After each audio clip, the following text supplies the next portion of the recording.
that, you're stand-up dude and you were doing the job, Of course he was going to say no. That's him.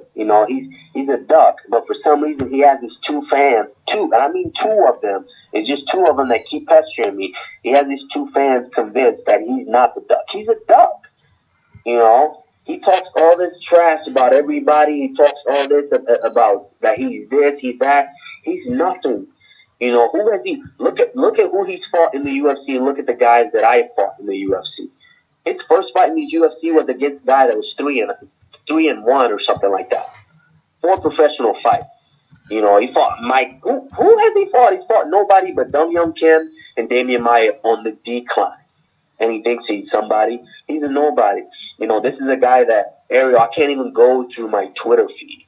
I can't even go through it just because of how much people really want me to beat this guy up. I've been wanting to beat him up forever, but unfortunately, I've always had a fight, or, he's hurt, or he had a fight, but now he's not. He's free, and so let's make it happen. I'll let him pick the date. Let's make it happen. Okay, so a couple things. He said that he's tried to fight you in the past, that you turned him down. Is that true? Absolutely not. Never. Okay. See, that's what I mean. Like, he knows that. Like, if that was true, then why would he clear the air? Right. Okay, so, and then more importantly, are they offering, you're fighting, like, as far as the public is concerned? They've offered it. Okay, so as far as the public is concerned, you are fighting Emil Meck at UFC 219, but in the last 24 or so hours, you've been offered Colby Covington. If he accepts, they're willing to make a switch here? Yep. And he's saying no. He's saying absolutely no. He said, hell no. Hell no. Why would I risk getting beat down that bad? Like, he's an amateur. He's still an amateur. And I'm better at every facet of the game. They offered it to him, and that's why he's saying it's false. But why wouldn't you clear the air if it was false? Right. Why wouldn't you say it? Like, he wouldn't do it. That's the thing. Like, he's going to say what he's saying, then he'll run. Unfortunately, and when he tried to, like, he's really hot on Twitter. He's a Twitter thug. That's what I call him. He tried to start a little Twitter beef a little while ago, and I squashed it immediately. And we're live. That was a clip from the MMA Hour brought to you by Ariel Helwani and Kamaru Osman. Good morning, ladies and gentlemen. And how are you all doing? That was a pretty old clip from Kamaru Osman and Ariel Helwani. It was from the 1st of November 2017, and he was talking about Colby Covington. The reason why I brought up that old clip is because recently Colby Covington, I think about a week ago, he's been on this energy again.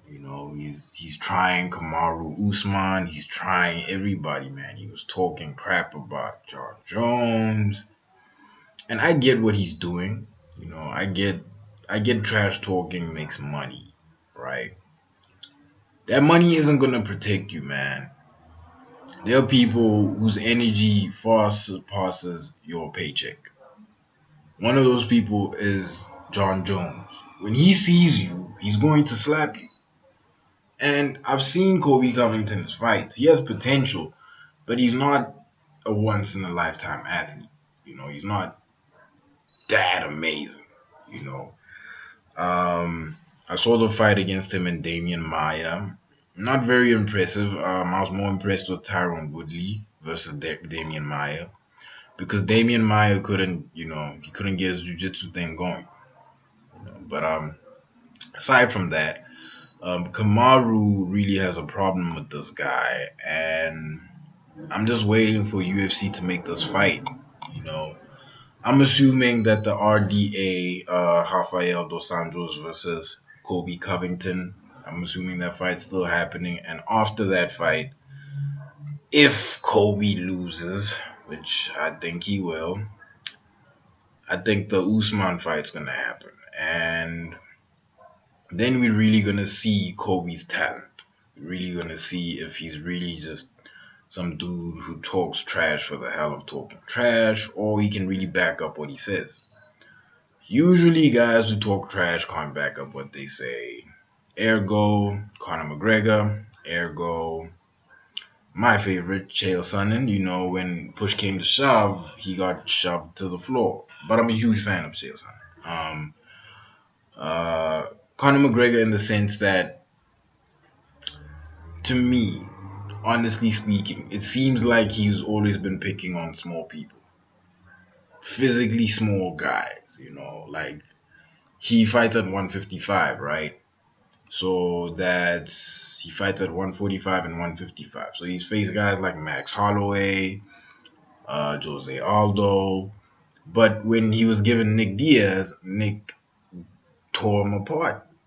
Nick beat the hell out of him. And I think he beat him the second fight too. I really don't think Conor won that fight. I think MMA felt sorry for him. And I really think, but that's another conversation for another day. And I think Kobe is just another offset of Conor, just in a bad or worse formula, rather. That's just my personal opinion. Let me know what you guys think. Like, comment, subscribe, and I am out.